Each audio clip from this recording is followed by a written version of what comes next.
Hello guys, welcome to my new video. आज हम पढ़ेंगे सिंपल और कंपाउंड एंट्री और कुछ डिस्काउंट से रिलेटेड एंट्री।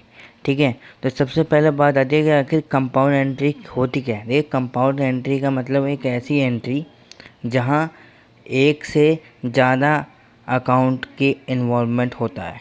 ठीक है, फॉर एग्ज़ाम्पल देखिए, मैं आपको बताता हूँ। देखिए, मान लो मैं यहाँ पे एक एग्ज़ाम्पल लेता हूँ। कैश रिसीव फ्रॉम राहुल, ये हमारी मान लीजिए एक ट्रांजैक्शन है। अब अगर इसमें मैं देखूं तो इस ट्रांजैक्शन के मुताबिक हमारे दो अकाउंट जो हैं वो कनेक्टेड हैं, दो अकाउंट जो हैं हमारे इन्वॉल्व हैं। वो कौन कौन से? एक तो कैश अकाउंट है क्योंकि हमें कैश मिल रहा है, और दूसरा अकाउंट है राहुल अकाउंट। ठीक है, तो ये आ गया टू राहुल अकाउंट। तो इस ट्रांजैक्शन में हमारे दो अकाउंट इन्वॉल्व है, तो ये हमारी है सिंपल एंट्री। ठीक है, अगर हम बात करें कंपाउंड एंट्री की, तो देखिए कंपाउंड एंट्री की बात अगर मैं आपको बताता हूँ। देखिए, मान लो cash receive from Rahul from Rahul 9,500 as final settlement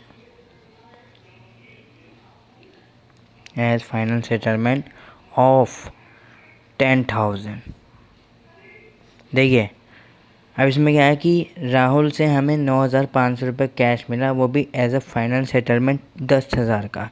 ठीक है, मतलब राहुल से मिलने थे 10,000, मुझे मिले 9,500। मतलब राहुल ने 500 का डिस्काउंट मुझसे 500 का डिस्काउंट मुझसे ले लिया। ठीक है, अब ले लिया है तो इसमें देखिए तीन अकाउंट इन्वॉल्व होते हैं। पहला अकाउंट तो आपको बताइए, देखिए कैश अकाउंट, ठीक है, डेबिट। टू, दूसरा हमारा राम का अकाउंट इन्वॉल्व होता है क्योंकि राहुल का, क्योंकि राहुल से हमें पैसे मिल रहे हैं।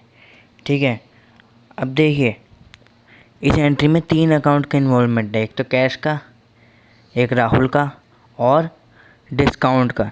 डिस्काउंट क्यों? देखिए, राहुल ने मुझसे डिस्काउंट लिया है तो मुझे 500 का लॉस हुआ, तो डिस्काउंट जो है वो डेबिट होगा। ठीक है, तो डेबिट होगा तो क्या आएगा भाई? डिस्काउंट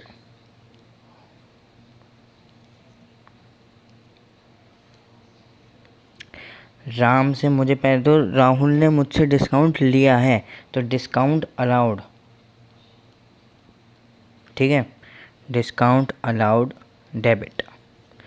तो हमारी कंपाउंड एंट्री ये होती है, कैश हमें मिला है 9,500 और राहुल को देने थे 10,000 और 500 का राहुल को डिस्काउंट मिल गया।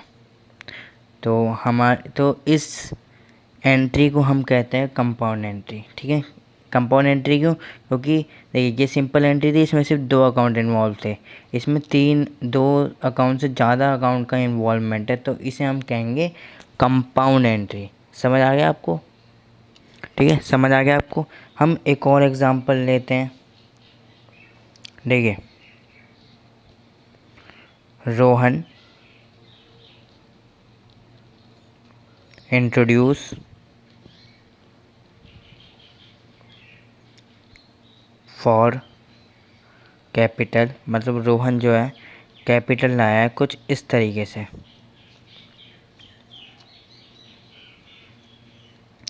एक तो वो कैश लेके आया है, कितना? 1 लाख। ठीक है, वो फर्नीचर लेकर आया है कैपिटल में लगाने के लिए, कितना? 50,000। ठीक है, और वो बिल्डिंग लेके आया है कितने की? 2 लाख की। ठीक है, ये तीन चीज़ें वो लेके आया है एज अ कैपिटल उसने अपने बिजनेस में इन्वेस्ट करी है। तो इनकी एंट्री आपको पता है कैसी होगी।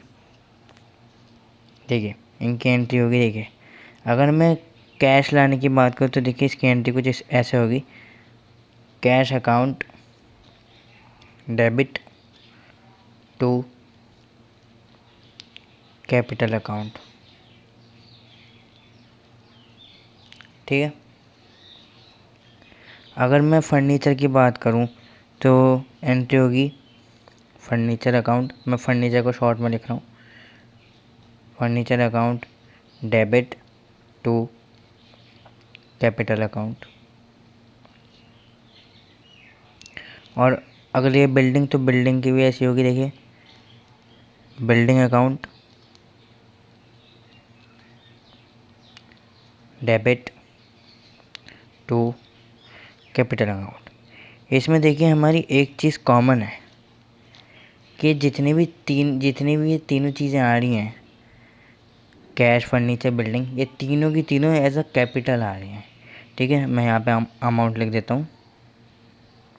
1 लाख का कैश आया है, 50,000 का फर्नीचर आया है और 2 लाख की बिल्डिंग आई है। तो अगर हम इसको ऐसे एंट्री करेंगे तो हमारा टाइम ज़्यादा लगेगा और हमारी एंट्री भी देखिए ज़्यादा हो गई है। इस चीज़ को हम इस कंडीशन में हम कंपाउंड एंट्री करेंगे। अब वो कैसे करेंगे वो मैं आपको अभी करके दिखाता हूँ। देखिए हमने देखा था कि वो रोहन जो है वो कैश लेके आया है as a capital, Rohan furniture लेके आया है एज अ कैपिटल और रोहन बिल्डिंग लेके आया था एज अ कैपिटल। ठीक है, बिल्डिंग है और क्रेडिट में हमारे तीनों जगह पे कैपिटल था, तो 2 साइड हमारा कैपिटल आ जाएगा। ठीक है, 2 साइड हमारा कैपिटल है, कैपिटल अकाउंट। हम यहाँ पे अमाउंट लिख देते हैं। अमाउंट ये कैसे लिखा जाएगा, अमाउंट यहाँ आएगी, कैश लेके आया था वो 1 लाख, फर्नीचर लेकर आया था वो 50,000, बिल्डिंग लेके आया था वो 2 लाख। इन तीनों को प्लस कर देंगे, हमारी कैपिटल आ गई 3,50,000। ये हमारी है कंपाउंड एंट्री। ठीक है, तो कंपाउंड एंट्री कौन सी एंट्री होती है, जिसमें 2 अकाउंट से ज़्यादा अकाउंट का इन्वॉल्वमेंट हो, उसे हम कंपाउंड एंट्री कहते हैं। ठीक है, समझ आ गया। अब एक देखिए एक और एग्जांपल लेते हैं हम। इसमें एक और एग्जांपल लिखते हैं, जैसे देखिए goods sold to Mohan 50,000 out of which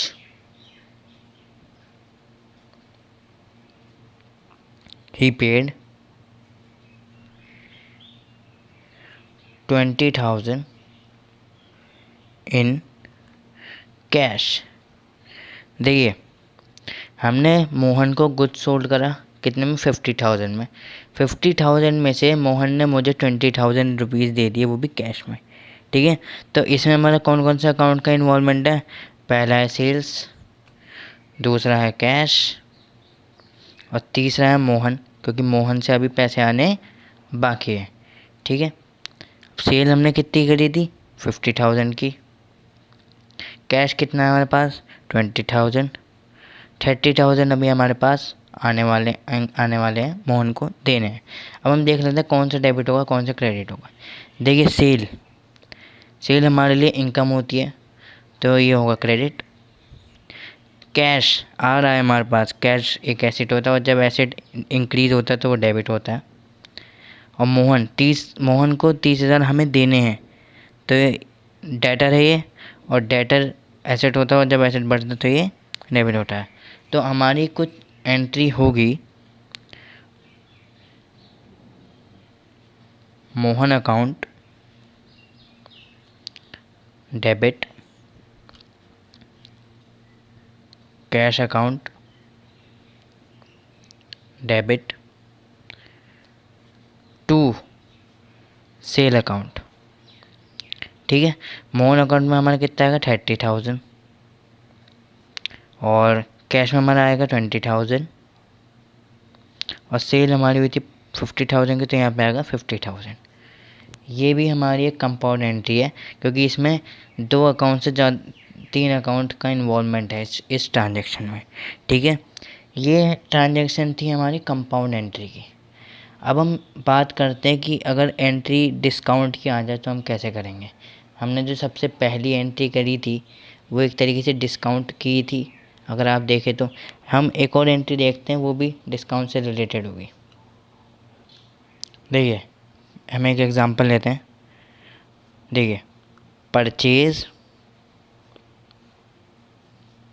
goods from Rahul 50,000 at 10% discount, sorry at 10% discount, वो भी कौन सा, trade discount, and 5% cash discount, cash discount. ठीक है, हमने राहुल से गुड परचेज किया 50,000 में, उसमें से 10% हमारा ट्रेड डिस्काउंट है और 5% है हमारा कैश डिस्काउंट। तो देखिए इस क्वेश्चन को हम कैसे करेंगे। देखिए, हम लोग ट्रेड डिस्काउंट को कभी भी शो नहीं करते हैं। तो देखिए, हमारा गुड्स कितने का है 50,000 का। ठीक है, इसमें से अगर मैं ट्रेड डिस्काउंट निकालूँ 10%, तो 50,000 का 10% हमारा कितना आएगा 5,000। मैं इसमें से माइनस कर दूंगा। देखिए, ट्रेड डिस्काउंट को हम कभी भी शो नहीं करते। तो हमारा जो असली सामान जो हमने ख़रीदा है वो असली सामान है, उसकी वैल्यू है 45,000। तो हम जो भी चीज़ करेंगे 45,000 को लेके करेंगे। ठीक है, तो अब देखिए, तो हमारे इसमें कौन कौन से अकाउंट, इसमें 3 अकाउंट इन्वॉल्वमेंट है। पहला है कैश, ठीक है, दूसरा है परचेज़ और तीसरा है डिस्काउंट रिसीव, क्योंकि देखिए हमने ख़रीदा है तो हमें डिस्काउंट मिलेगा। ठीक है, तो डिस्काउंट रिसीव, परचेज और कैश, ये 3 अकाउंट इन्वॉल्व है। उनमें से देखिए हमें कैश कितना देना है। भाई 45 का सामान था, 5% कैश डिस्काउंट है, तो अगर मैं 45,000 का 5% निकालूंगा तो हमारा आएगा 2,250 और इसको जब मैं माइनस करके निकालूंगा तो आएगा 42,750। मतलब मुझे जो कैश देना है डिस्काउंट रिटर्न माइनस होने के बाद मुझे देना है 42,750 और हमने सामान कितने का ख़रीदा था 45,000 का। आप सोच रहे हैं हमने 50,000 क्यों नहीं लिया। मैंने आपको बताया हम ट्रेड डिस्काउंट कभी भी शो नहीं करते हैं। और जो डिस्काउंट हमें रिसीव मिला वो कितने का हुआ 2,250 का। अब देखिए, अब हम देखते हैं कौन कौन सा डेबिट होगा कौन कौन सा क्रेडिट होगा। देखिए, कैश हमने सामान ख़रीदा तो हमारा कैश कम हो रहा है तो ये क्रेडिट होगा। ठीक है, परचेज़ हमारा खर्च एक्सपेंस है तो ये डेबिट होगा। डिस्काउंट रिसीव, ये हमारा जो प्रॉफिट है क्योंकि हमें डिस्काउंट रिसीव हो रहा है तो ये क्रेडिट होगा। तो हमारी जो एंट्री होगी वो कुछ इस तरीके से होगी। देखिए, purchase account debit to cash account to discount receive. Purchase के आगे आएगा हमारा 45,000, कैश हमने दिया था 42,750 और हमें डिस्काउंट मिला था 2,250। हमारी एंट्री जो है वो कुछ इस तरीके से होगी। तो हमने आज क्या क्या पढ़ा। हमने पढ़ा कंपाउंड एंट्री क्या होती हैं, उन्हें करते कैसे हैं, और हमने पढ़ा कि अगर डिस्काउंट की एंट्री करनी हो तो वो कैसे करनी है। देखिए, आप सोच रहे होंगे कि डिस्काउंट रिसीव डिस्काउंट अलाउड हमें ये याद कर। देखिए, जहाँ कैश होगा वहाँ डिस्काउंट होगा। अगर कैश डेबिट हो रहा है तो डिस्काउंट भी डेबिट होगा, अगर कैश क्रेडिट हो रहा है तो डिस्काउंट भी क्रेडिट होगा। और सबसे बड़ी बात, अगर हम देखिए कॉमन बात है, अगर हम सामान खरीद रहे हैं तो हमें डिस्काउंट मिलेगा, और जब डिस्काउंट मिलेगा तो वो क्रेडिट होगा। क्यों क्रेडिट होगा? क्योंकि डिस्काउंट मिल रहा है, वो एक प्रॉफिट है। और जब हम सामान बेचते हैं तो हम डिस्काउंट देते हैं, वो हमारे लिए क्या है, वो हमारे लिए लॉस है। ठीक है, तो वो क्या होगा, वो डेबिट होगा डिस्काउंट अलाउड के नाम से। ठीक है, तो आज के लिए इतना ही। आई होप आपको वीडियो अच्छी लगी होगी। अगर वीडियो अच्छी लगी तो वीडियो को लाइक ज़रूर कीजिए, वीडियो को जितना शेयर कर सकते हो उतना शेयर कीजिए, और चैनल को सब्सक्राइब भी कर दीजिए। मिलते हैं आपसे अगली वीडियो में। Till then good bye.